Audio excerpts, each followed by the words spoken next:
Hello students, welcome to the lecture series of Human Values and Professional Ethics. आज हम अपना lecture second basic guidelines for value education start करेंगे। अगर हम यहाँ पर बेसिक गाइडलाइंस की बात करते हैं तो हम वैल्यू एजुकेशन में ये देखते हैं कि वैल्यू एजुकेशन की मेन कैरेक्टरिस्टिक्स क्या-क्या हैं। ये वो कैरेक्टरिस्टिक्स हैं जिनसे इस सब्जेक्ट को यूनिवर्सल बनने में हेल्प मिलती है।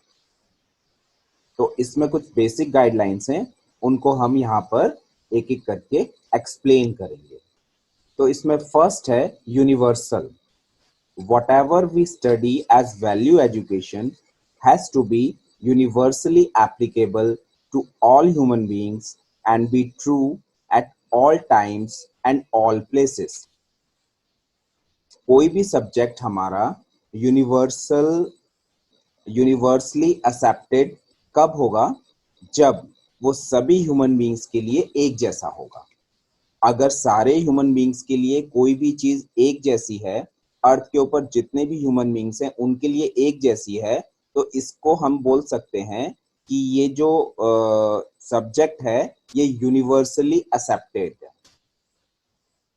दूसरा, ये जो सब्जेक्ट है ये हर एक टाइम में, चाहे वो प्रेजेंट टाइम हो, पास्ट हो या आने वाला फ्यूचर हो, ये जो सब्जेक्ट है हर एक टाइम में ट्रू है और किसी भी प्लेस पर ये जो सब्जेक्ट है ये यूनिवर्सली एप्लीकेबल है।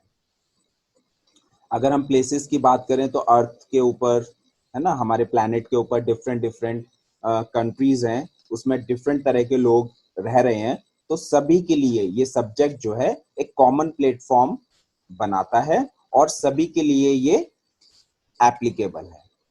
In addition, it need not restrict itself to a certain sect, creed, gender और nationality.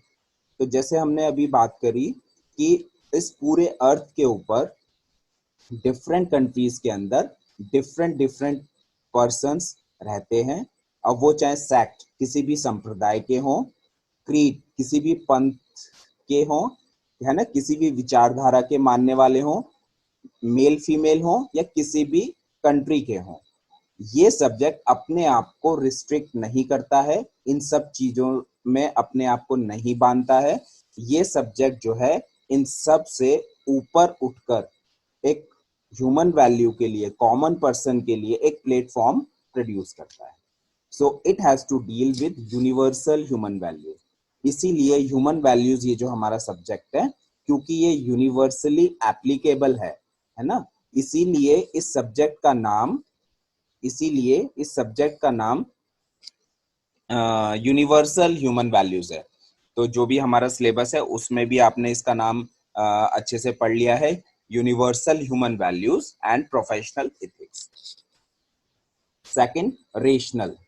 रेशनल का मीनिंग होता है तर्क संगत।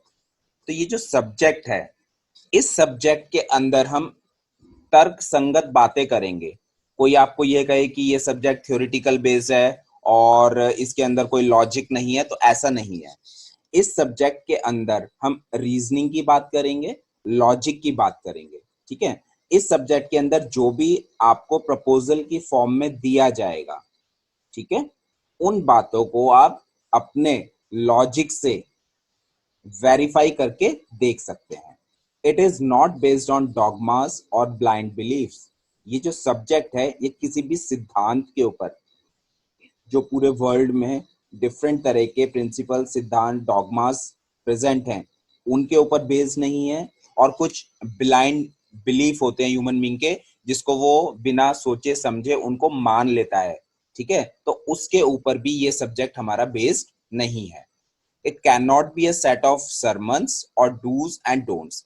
ये जो सब्जेक्ट है ये हमें किसी भी डूज और डोंट्स की तरफ नहीं ले जाता है। मतलब ये हुआ कि ये जो सब्जेक्ट है ये हमें कभी नहीं कहेगा कि आप ये चीज करिए और ये चीज मत करिए। ये सब्जेक्ट आपको एक प्रपोजल की फॉर्म में आपके सामने रखा जा रहा है, तो आप क्या करेंगे, इस सब्जेक्ट को अपनी नेचुरल एक्सेप्टेंस से वेरीफाई करेंगे ठीक है। तो जब अपनी नेचुरल एक्सेप्टेंस से इसको वेरीफाई करेंगे तो कहीं ना कहीं ये सब्जेक्ट कैसा हो जाएगा, रेशनल हो जाएगा, तर्क संगत हो जाएगा, है ना, और आप इसको लॉजिक के थ्रू इस सब्जेक्ट को एक्सेप्ट कर पाएंगे। नेक्स्ट है नेचुरल एंड वेरीफाइएबल। ये जो सब्जेक्ट है, क्योंकि ये नेचुरली एक्सेप्टेबल है, नेचुरली एक्सेप्टेबल का मतलब है ऐसी चीजें जो हमें नेचुरली एक्सेप्टेबल होती हैं, ठीक है। तो it has to be naturally acceptable to the human being who goes through the course, and when we live on the basis of such values, it leads to our happiness. ये जो subject है एक तो naturally acceptable होना चाहिए, तो ये हमारा सब्जेक्ट जो है नेचुरली एक्सेप्टेबल है। साथ में जब हम लोग इस कोर्स के गो थ्रू होंगे, इस कोर्स को जैसे जैसे पढ़ते जाएंगे, ठीक है, तो ये सब्जेक्ट हमें हैप्पीनेस की तरफ ले जाएगा। और हैप्पीनेस क्या है, हैप्पीनेस जो है सभी लोगों के लिए नेचुरली एक्सेप्टेबल है, सभी लोग हैप्पी रहना चाहते हैं और सभी लोग जो है हैप्पीनेस की कॉन्टिन्यूटी चाहते हैं। इसीलिए ये जो सब्जेक्ट है ये नेचुरल है और इसको हम इजीली वेरीफाई कर सकते हैं। It needs to be experimentally verifiable and not based on dogmas, beliefs and assumptions. ऐसा नहीं है कि ये जो सब्जेक्ट है ये किसी सिद्धांत के ऊपर बेस्ड है, किसी बिलीफ के ऊपर बेस्ड है या कुछ मान्यताओं assumptions के ऊपर बेस्ड है। ये जो सब्जेक्ट है ये कुछ ऐसे फैक्ट्स के ऊपर बेस्ड है जिसको हम इजीली वेरीफाई कर सकते हैं। नेक्स्ट फोर्थ पॉइंट है all encompassing. Value education is aimed at transforming our consciousness and living. Hence, it needs to cover all the dimensions and levels of human life and profession. क्योंकि ये subject कहीं ना कहीं हमारे consciousness से जुड़ा हुआ है, हमारी लिविंग से जुड़ा हुआ है, इसलिए इस सब्जेक्ट को ऑल एनकम्पासिंग होना चाहिए, जो कि ये है। ऑल एनकम्पासिंग का मतलब है कि ये सब्जेक्ट जो है हमारे हर एक लेवल पे और हर एक डायमेंशंस में जो प्रॉब्लम आती हैं उनके लिए एक तरह से समाधान या सॉल्यूशन प्रोवाइड करा सके, और इसके अंदर हमारे लाइफ का हर एस्पेक्ट जो है वो इंक्लूड हो सके। तो जब हम ह्यूमन बीइंग के डायमेंशंस की बात करते हैं तो 4 डायमेंशंस है mainly, thought, behaviour, work and realisation, उनको ये कवर करता है। साथ में ही जो हमारे 4 लेवल हैं, individual, family, society, nature and existence, इनको भी कवर करता है। तो अगर हम ये जो हमने डायमेंशंस और लेवल की बात करी, 4 डायमेंशंस हैं, 4 लेवल्स हैं, टोटल 8 हो गए। तो इन सब को ये क्या करता है, एनकम्पास करता है, इंक्लूड करता है, कवर करता है, और उनके लिए एक सॉल्यूशन, जो प्रॉब्लम्स हैं इन इन लेवल्स पे या डायमेंशंस पे, एक सॉल्यूशन प्रोवाइड कराता है। फिफ्थ पॉइंट है, लास्ट पॉइंट है इसमें, leading to harmony. Value education has to enable us to be in harmony within and in harmony with others. सबसे अच्छी बात जो इस सब्जेक्ट की है वो ये है कि जो वैल्यू एजुकेशन या ह्यूमन वैल्यूज है ये हमें हार्मोनी की तरफ ले जाता है, सुख की तरफ ले जाता है, और हमारे अंदर, हमारे खुद के अंदर हार्मोनी एंश्योर होने लगती है। साथ में ही दूसरे पर्सन के साथ जब हम रिलेशनशिप में रह रहे हैं तो उनके साथ भी एक हमारी हार्मोनी, एक संगीतमयता बनती चली जाती है, ठीक है। तो मेरे अंदर, है ना, मेरे जीने के अंदर, मेरे अंदर जो भी कॉन्ट्राडिक्शंस होते हैं, कंफ्यूजन्स होते हैं, वो दूर हो जाते हैं। साथ में ही जब मैं दूसरे पर्सन के साथ रिलेशन में रह रहा हूँ, मीन्स अपनी फैमिली में रह रहा हूँ, अपने फ्रेंड्स के साथ रह रहा हूँ, अपनी सोसाइटी में रह रहा हूँ, अपने वर्क प्लेस में रह रहा हूँ, तो भी उन लोगों के साथ भी एक हार्मोनी जो होती है वो एंश्योर होती है। Hence, when we live on the basis of these values, we start understanding that it will lead to harmony in us and harmony in our interactions with other humans and the rest of nature.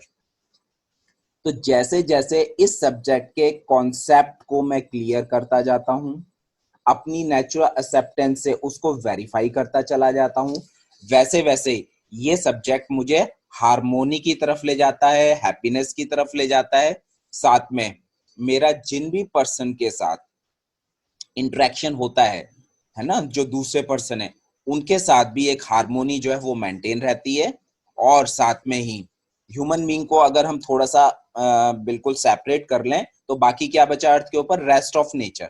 Human being को हमने अलग कर लिया, तो rest of nature की अगर हम बात करें तो रेस्ट ऑफ नेचर के साथ भी मेरी हार्मोनी जो है वो एंश्योर होती चली जाती है।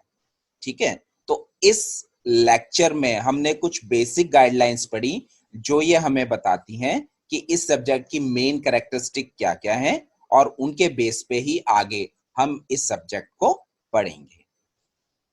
Thank you.